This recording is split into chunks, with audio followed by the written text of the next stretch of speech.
Salt and Sanctuary is an all-new 2D action RPG game from Ska Studios. In many ways, it reminds me a lot of Dark Souls as it captures very much the same feel. It has that dark, moody atmosphere. Now, as far as the storytelling aspects go, it's not really the biggest storytelling game, and I wouldn't really say that it's amazing in that regard. There's a lot of different interesting twists and turns to the story, but much like a Dark Souls game, it's kind of in the background. It doesn't really take a prominent focus. There is some dialogue with different characters that do build up certain events, but there's no real cutscenes or any real big story moments. It's kind of just strung along to keep you going as a background piece to the actual gameplay. The actual gameplay begins with you choosing what kind of character you want to create, whether you want to be a swordsman, a guy with a shield, a hammer, or a mage like I chose, or even things like a cleric.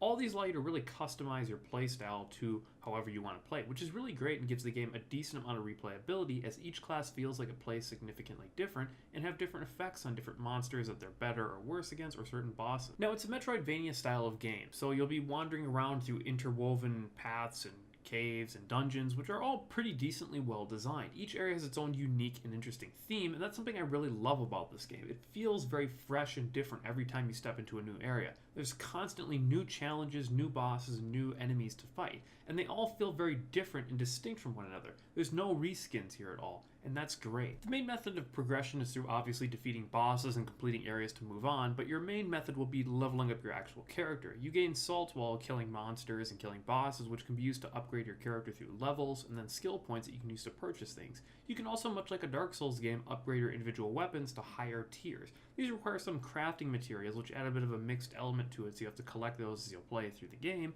which can be used to upgrade your armor and your weapons. Now, much like bonfires in Dark Souls, there's two ways of saving in this game, which are done through basically bonfires. You have either sanctuaries or shrines. Shrines you can save at, however, you cannot upgrade your character or do anything else really at.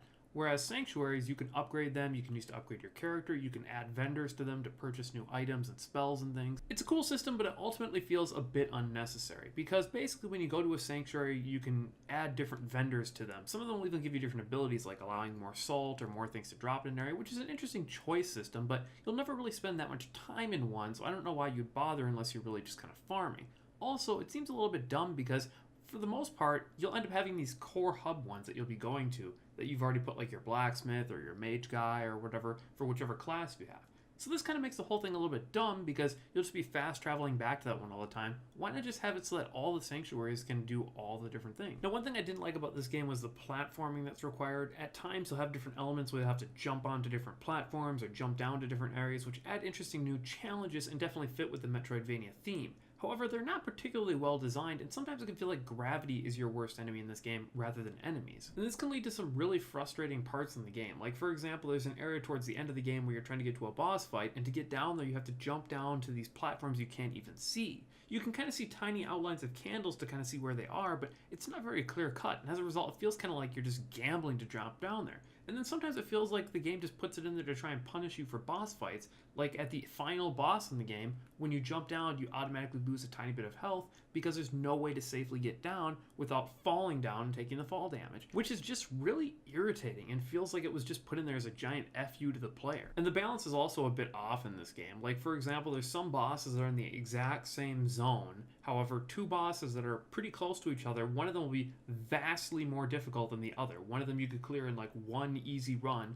whereas the other one will take you forever. It just feels stupid and feels poorly designed in that regard, like things just aren't balanced right. Now, as far as the graphics go, they're decent, though there's some parts like the character faces that just feel a little bit oddly proportioned, but for the most part it looks pretty good. I really love the variety, much like that monster variety of the areas. They all look amazingly well animated, and there's pretty decent sounds as well for them. Overall, I like Salt and Sanctuary a lot. It's a fairly well designed game that I would definitely recommend playing, but there's a couple parts that just aren't as well designed. Like the sanctuaries feel a little bit off, the balancing just isn't the greatest, and the platforming parts are just dumb, and there's some other things that just don't add up.